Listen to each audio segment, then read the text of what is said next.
Il est 13 h à Kinshasa, mesdames et messieurs, c'est l'heure de vous informer.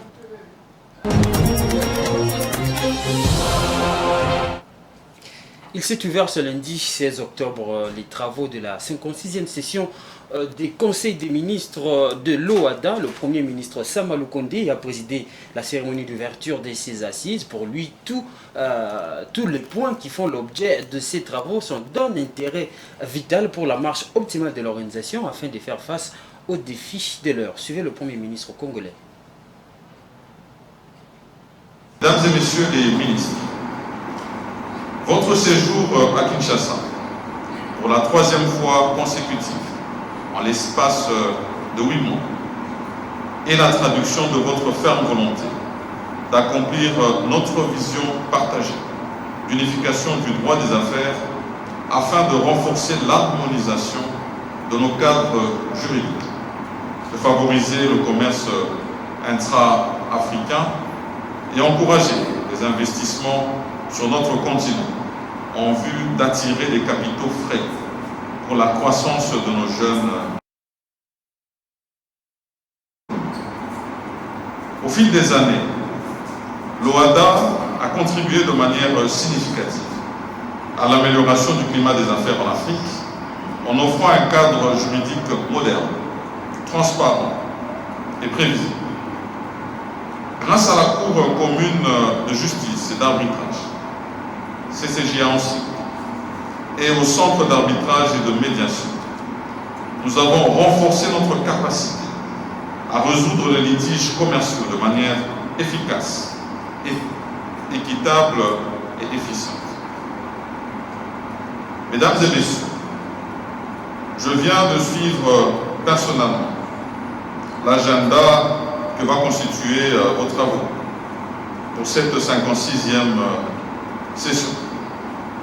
Et tous les points y inscrits sont tous d'un intérêt vital pour la bonne marche de notre organisation commune et nous offrent l'opportunité de réfléchir sur les réalisations de l'OADA et de discuter des défis à venir.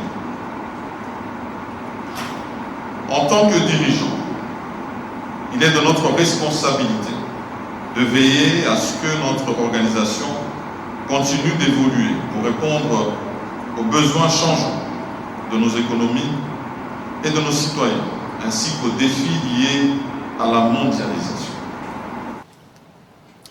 La Cour constitutionnelle a poursuivi l'affaire mettant en cause l'ancien Premier ministre Matata Ponyo dans le dossier de Di Bukanga Lunzo. Ce lundi, ce dernier n'a pas comparu et ses avocats ont présenté à la Cour le rapport médical de son état de santé qui nécessite une prise en charge à l'étranger. La Cour n'a pas pris en compte ce rapport et a décidé de poursuivre par défaut au cours de l'audience du 25 septembre dernier. Elle avait accordé 45 jours au prévenu Matata Ponyo de se préparer à comparaître personnellement à l'audience prévue pour ce lundi 20 octobre. Quelle que soit sa condition de santé, le prévenu est obligé de se présenter, dit la Cour. Et puis, le Brésil se dit prêt à travailler avec la République démocratique du Congo et ce dans beaucoup de domaines, entre autres la défense. C'est ce que déclare l'ambassadeur extraordinaire et plénipotentiaire brésilien Roberto Parente. C'était devant la presse juste après sa rencontre avec le vice-premier ministre de la Défense nationale et ancien combattant Jean-Pierre Bemba. Suivez. Bon, on a parlé surtout de les relations entre la RDC et le Brésil. Il y a beaucoup de thèmes, beaucoup de sujets qu'on peut coopérer dans le domaine de la défense, bien sûr, mais de l'aviation, c'est autre domaine important. Et le Brésil est ouvert pour la coopération, pour la collaboration avec la RDC. Je pense que on a parlé de manière générale de toutes les possibilités et des potentiels qu'on a pour développer les relations entre le Brésil et la RDC. Oui, on peut collaborer, mais on n'a pas parlé des détails de ce type de collaboration. C'est quelque chose qu'on doit penser. Ça dépend un peu de travailler pour développer ce type de collaboration. C'est pas quelque chose qu'on peut faire dans la semaine prochaine. C'est quelque chose pour les longs temps. Mais oui, on a parlé. Et, comme je dis, notre potentiel est immense. On a beaucoup de choses à faire. Beaucoup de choses. Et surtout, le Brésil est ouverte pour les demandes de la RDC, pour aider, pour écouter et pour recevoir. Nous sommes des pays amis et très similaires.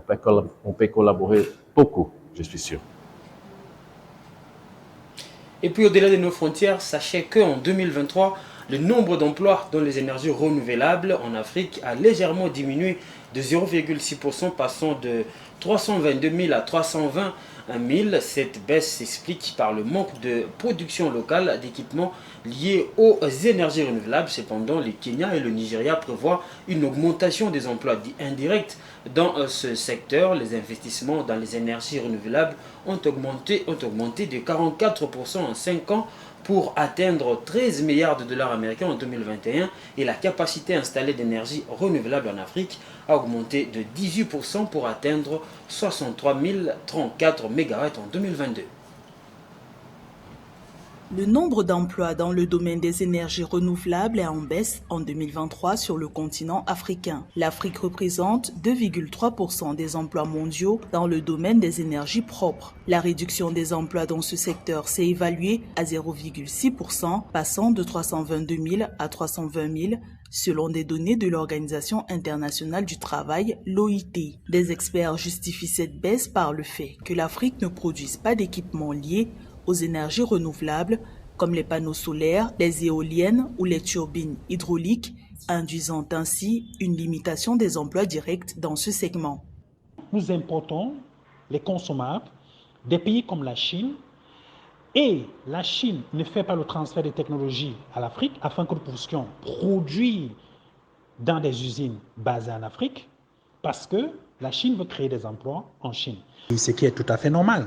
Le Kenya et le Nigeria annoncent une hausse des emplois indirects dans les énergies renouvelables en 2023. Dans ces deux pays, 58 000 et 76 000 emplois seront créés dans ce secteur respectivement. Pour les autorités nigérianes, l'objectif est d'égaler le nombre d'emplois dans le secteur gazier et pétrolier. L'OIT préconise que les pays africains investissent davantage dans la formation afin que la main-d'œuvre locale corresponde à l'évolution de la demande.